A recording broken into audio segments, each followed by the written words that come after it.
Appreciate you, man. Thank you. Cool. All right, Sean Zittel here with one of the most exciting, one of the fastest young guys coming up right now, undefeated in the lightweight division. My man Emiliano Vargas, of course, the son of the great Fernando Vargas. What's going on, Emmy? I know you're returning September 20th on the Jaime Munguia card on ESPN. What's going on, man? I'm just super excited, super grateful. This is a really, really big platform, really big opportunity. This is my third time on ESPN Live, so I'm looking to make it a big show in front of all the Phoenix, Arizona fans or Glendale, Arizona fans. It's an energy when I'm there, and all the beautiful Mexican fans, and I've had some of my best performances there, and I'm looking to bring another big performance on the way. So September 20th, Emiliano Vargas versus Larry Friars. I'm gonna fry that boy. There you go. Hey, way to sell your fight. That was good. Yeah, man. Let's get a little deep with it, man. What's the most important thing in this sport in this sport and in this journey in life in the sport? What's the most important thing to you? Is it carrying your dad's lineage? Is it making a lot of money? Is it being champion? What would you say at 20 years old? What goes through your mind when you hear that? I think if I'm winning in boxing. I'm winning in life. At the end of the day, I'm making myself proud. I'm showing myself obviously that you know um, I could build something for myself. And I truly believe that. Look, my dad did what he did. I would never try to be like my dad. He's a certified legend, and I just want my kids to be as proud as I am that my dad's my dad, and I just want the same. I want people to say, oh, Emiliano Vargas that's a bad dude. Emiliano Vargas, he's a great person. Emiliano Vargas, he's um uh like I said, he's just a great fighter, great person. And aside from all that, just a great human being. I have really two or three people that I look up to, man, and in my life personally, and they're just great human beings. You cut it down the middle, and they're just great human beings. And aside from the boxing, I just want to be remembered as a great human being. That's what's up, man. Well, you just touched on it. You said, I'm not trying to be my dad. I just want to make my kids proud, like I'm proud of him. But knowing your father, when I've spoke to him, I imagine he wants you to be greater than he was, a Right. greater fighter than he was. Has he ever like literally said that to you? And do you think Yeah. Yeah. that's something you could maybe actually do, as great as your dad was, even take it to another level with that last name? I mean, look, with God, anything is possible. My dad being in the corner, I just have a tremendous amount of support, a tremendous amount of people that love me and actually, have no motives. They don't want to make a dime off of me, and it's just I think that's the main thing. I know that I have an opportunity to do something big with not just my name, but with my life and give back to the people that I love so much. So um, whether it was boxing, whether it was anything else, I know I was going to be successful in life, and I'm that type of person. So I just believe. Wholeheartedly, whatever it was or whatever it is, and I'm even doing things outside of boxing, and um, uh, as far as my businesses and things like that. And I just want to be successful, and I want to be, like I said, I want to be on Forbes. I want to, it's not even about the money, but just to prove myself that, I'm more than just boxing in this little box. And because how many fighters have you seen be legends and have nothing in the end? Cut all the weight, fight all the fights and have all the glory and people come up to you, but you're almost homeless. So it's just things like that that stick with me, and I understand that these fighters work their ass off, man. They work their ass off, and for me to see that, and being around friends of my father's that have gone through that same road, it's just like, you know uh I definitely don't want to be in the position, and I definitely want to, like I said, just be successful in life, period. Well, kind of to that point, a lot of these guys that are going to be trying to take your head off, Some of them come from other countries. They come from the dirt, right? Or even guys from the United States. They come from the street, or they grew up poor. And because of your father's success, that's not the way you grew up. When things get real ugly in that boxing ring, man, what do you think? Where are you gonna pull from in those moments? How do you? Yeah, I'm a competitor at the end of the day, and if you think you're gonna beat me, you got another thing coming. I truly believe, and I get that all the time. You were this or you were that. You were spoon. I have a beautiful mother that was definitely the general in the house, and was right about raising us. And you earn everything in life. Everything in life is earned. Really there weren't handouts like that. And I understand, I have a last name, this and that, but my dad doesn't run the miles for me. My dad doesn't do the trainings or take the punches or, take the bloody noses or whatever it is. But, my dad's never done that for me. So for people who say that at the end of the day, it comes from envy, it comes from just, yeah, envy. And I definitely do believe that, when push comes to shove, like my dad says, you know, it's in my blood, man. I'm not the type of person, regardless, to just take a knee and quit. I'm not, so and in the ring and life and we're gonna see it all the way through. If this was something that I was to be playing around with or something that, you know, um I was just taking as a hobby, I'd admit it, but this is my life. This is something that, I do every single day and think about as soon as I wake up and as I'm going to bed. And I give everything to the sport. And I know a lot of other fighters do, but, man, it's a different level when you see it every single day and you see what it was to give 110% to something and have it come back to you. I see what it is to become world champion, and my dad's instilled that in me and taught that to me. So, um, I just think, when push does come to shove, it's gonna be shown. Speaking of your blood, what do you think of your older brothers who are undefeated fighters in their own right? Amato's coming off a big win against Sean Garcia, but despite what they got going on, they're undefeated, they're young. They kind of catapult you as Yeah. kind of the best of the brothers. You know what I mean? Yeah. What do you think of that, man?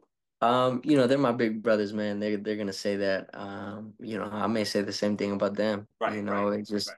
that's just how we are. And we've always been like that. I'm never envious of my brothers. Bro, I was crying like a little girl when my brother, beat Sean, and it's because I'm so proud of him, and I see what it is, and that was a really big stage. So I mean, we just elevate each other. I think, us being so close and us being, in the gym together and seeing what it really takes. And it's a lot, man. It's a lot. This is one of the hardest sports in the world, period.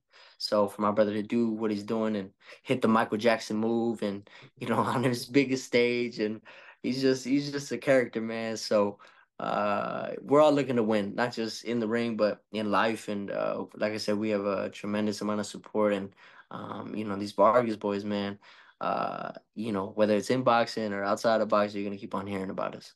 Well, speaking of the Vargases and the Garcias, how's everything now with that? Now that some punches were thrown in the ring, and because I remember heading into that fight, there was some disrespect from Ryan. Right. You came back at him like, "I'll kick your ass one day." Me and you in the ring, and Yeah, where's man. that all stand now? Man, look, uh, our team's talking with their team. There's a rematch on the rise, so we're looking to do something great. But talk to Ryan and say what you want to say, man. He's a hell of a fighter. And whatever he's going through, he's going through. But he's looking to have me as his last fight, whether that's true or not. Is that what I'm he gonna just told keep you? on. Like That's what he. you're the last fight That's before I retire? Yeah. He said I'll take a step up fight, and then we could definitely put something together. So like I said, I want to be world champion in a year and a half. So look, I'm just focused on my next fight. I'm focused anything else that comes after, it comes, and there'll be big opportunities for the fans. So I'm gonna just keep on working, keep my head down, and because obviously that won't happen if I lose my next fight. So I'm excited. I'm happy, and I'm gonna just keep on working. But there's definitely a rematch on the rise, and definitely Vargas Garcia 2 or 3, so I'm excited. One thing that's a little similar about you and Ryan is, young, good-looking kid, fast hands, and you start winning fights, fame and women and things like that could come at you fast, right? Right. How do you not let that get you off the mark? I mean, look, man. Like I said, I have a great support system. I haven't made it yet. Right. The only thing, look, people want to talk about Ryan. People want to talk about this. He made it. He made $100 million. You guys haven't made $100 million. So, I have not. no, that's what I'm saying. Yeah. So it's just like, people like to criticize, but at the end of the day, it's just, I mean, you give a young kid with a lot of money, and things happen like that. But I think discipline. I have a mentor that's worth $2 billion, and I ask him, you know, how come you're not, you didn't get a new car? You do this, there's a discipline when you can have anything in the world, what color you want it, how you want it, when you want it, and discipline is everything. So, like I said, I have a great support system.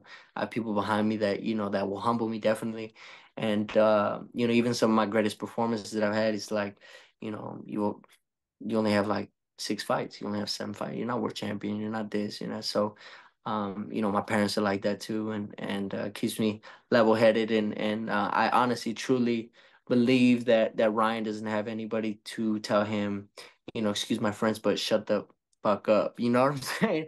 So, just be quiet a little bit. Don't be posting that or don't be doing that. But you give a kid $100 million, and that's just how it is, man. So.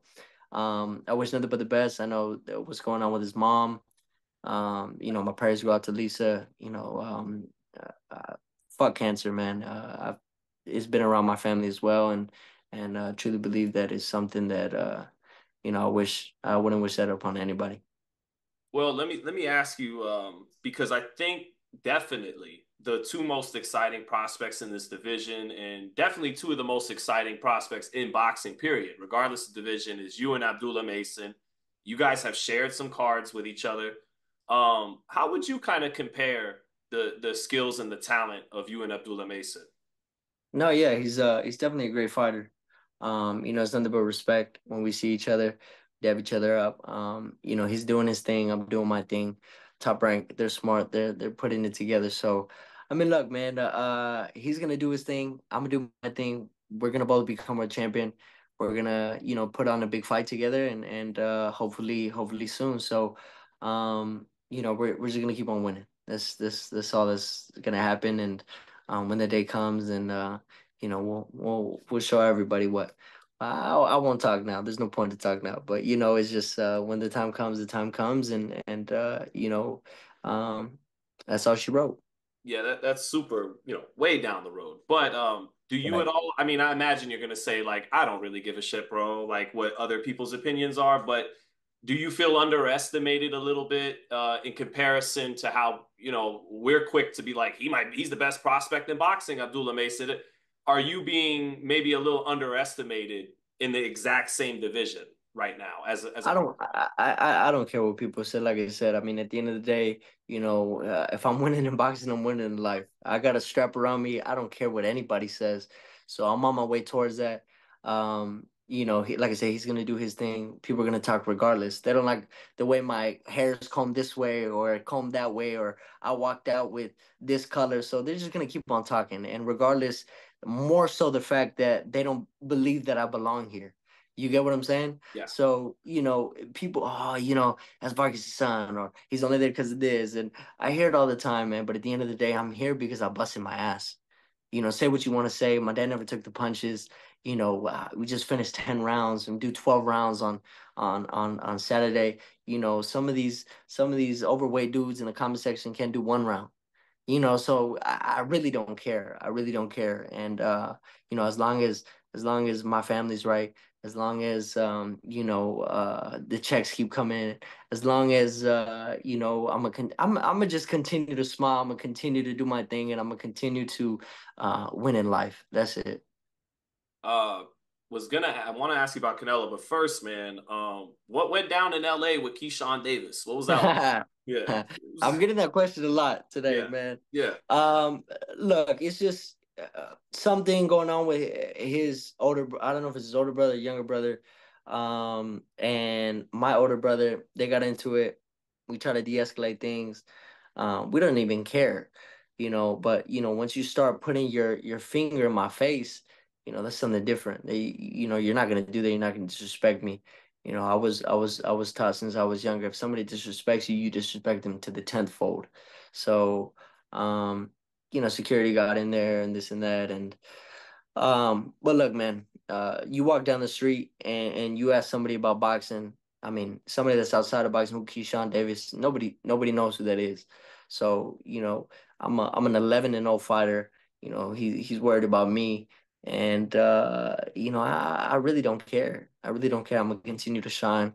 I'm gonna continue to, like I said, to be the best fighter I can be. And if that's something the Top Rank was to put together, that they could put together. But honestly, it makes no sense. He's not a draw. People aren't. I need to see the Keyshawn Davis fight. You know what I'm saying? So it is what it is, man. I'm gonna continue winning. I'm worried about me and my next fight, and that's all she wrote. Who's the opponent September 20th? Larry Fryers, Right. he's fought Yeah, you already Xander. said that. You said you're gonna fry him. Right. Yeah, I'm gonna fry that boy.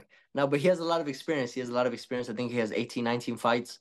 Hmm. Only a couple losses, and regardless, he's fought I think 8 or 10 rounds before, so definitely more than me. And look, Top Rank's doing their thing.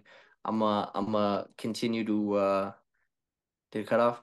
No, you're good. Um, I'm gonna continue to win, and it's definitely on to the next. So I'm not looking over this guy. I know he's been in there with some of the best, and I'm looking to put on a great performance on ESPN Live.